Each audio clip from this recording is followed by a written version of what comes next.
Hi. Hello. I want to talk about this idea of a badge of honor and how a lot of people wear their pain as a badge of honor and then ego gratification. When no one else has anything else to hold on to, they wear something as a badge of honor. Either, I got it so hard, look at me, I got it so hard. Yeah, you have it really hard, don't you? So hard that you're complaining and bragging about how hard you have it.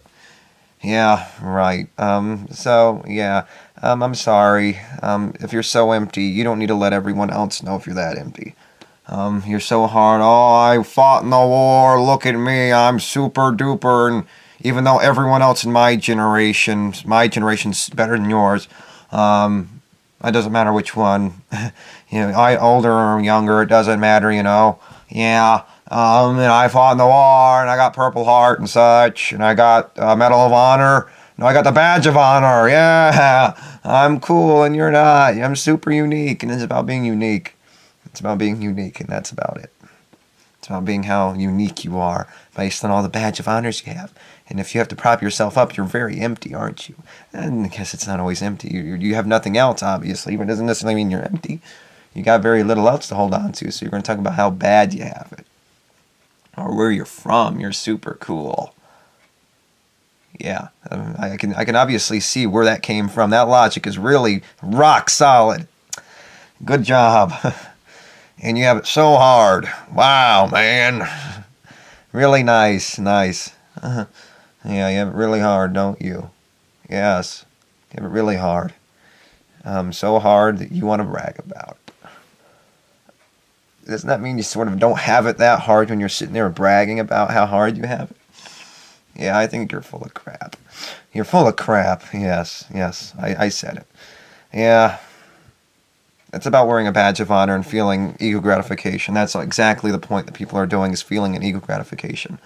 There's nothing more to it than an ego gratification for most people. Feeling something, filling a hole in themselves by talking about special things about themselves and thinking they're super duper pooper scooper. And that's exactly all you're doing. You're scooping the poop based on your deprivation of emptiness. You're looking for something. And I feel sorry for these people that talk about how hard they have it. My friends got it so hard, the aches and pains in my body. Wow. You got aches and pains in your body. That sucks, yeah. But instead of complaining about it, how about you try your best to mitigate against it? Complaining about it without doing anything, and complaining about it and just sitting there and try to brag about it. You're not doing anything to fix the problem. You're just sitting there trying to brag about things that probably don't exist. Because you're sitting there and you're not taking any action other than sitting there and saying you're fully capable, especially when it has to do with eccentric rich people. I'm fully capable of taking care of myself, but I'm going to complain about every ache and pain in my body. And where's the badge of honor? And it's about the badge of honor that makes it completely pointless. And that's what I'm alluding to when I say it's stupid and pointless talking about this kind of stuff when you're badge of honor. So the badge of honor that people are having when they talk about this kind of stuff is how bad they have it, even though when they're the ones complaining about it and they're fully capable of taking care of it, or if it even exists at all, they don't take care of it. They just want to brag about it, even though if they don't have a problem, they just want to sit there and get attention and talk about it based on their malingering. They're faking something.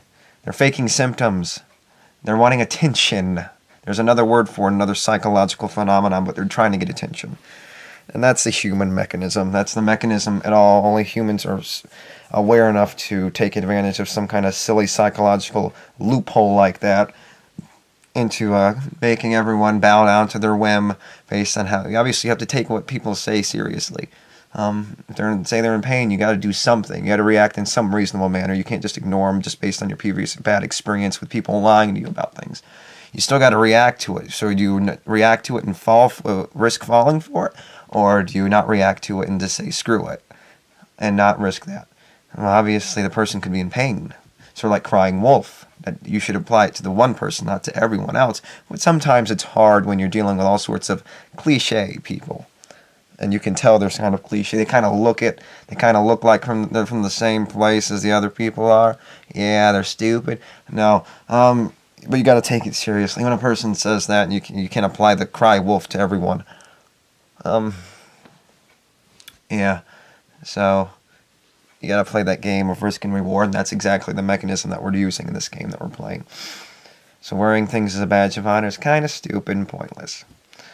Talking about it, all sorts of things, any mechanism, not just how hard you got it, wearing that as a badge of honor, but wearing anything, ego gratification by anything. Did you know I'm from here? Did you know I'm Irish? Never mind. So yeah, anything like that, and things where you're trying to prove something just based on your being, your superficial characteristics. That, I mean, especially when it has nothing to do with your physical being, superficial characteristics based on the environment that's around you. Or who cares? It's not a. It's nothing. It's thin air. It's words. It's concepts. It's crap. Crap. That's all. It's crap. Crap. That's it. A lot of these things are just words, ideas, and that's the thing that's driving us, is these ideas. That's the only thing we can grasp is ideas. There's nothing more than ideas that we have. And ideas is the only thing we can apply to something moving forward into the future, is ideas, applying a certain situation. The idea of a good conversation. The idea of this. You can touch something, but it's the idea, the psychology, the idea. I'm touching the wall, of course, physically, but it's the idea that I'm touching the wall that makes it mean something. Whoop-de-doo. Touching the wall, now what? Touching the wall is done with, now the thought's done with, what now? Means nothing now. It's in the past, it led to me doing this, proving this point, obviously. Moving forward, it caused me to do the wall thing. Now that's part of the past. Sort of like everything from there now leading on to where I am now is the past, or whatever you want to call it, the movement leading into the future, the interaction. But you're on to something new. It becomes part of the past. The good conversation you had, you were thinking about the next conversation. Before you know it's in the past, moving on to the new conversation. Oh, remember that conversation we had? Oh, back. Oh, yeah. Now the memory becomes a thing of the past, of the conversation that you had, of that you looked forward to a day before the conversation. Now you're looking back at it, and then the conversation's over, and then the thought 10 years down the line about the conversation you had of something funny, an idea, now that's gone. Very fleeting, very stupid. There's nothing to this game. Bye. Bye.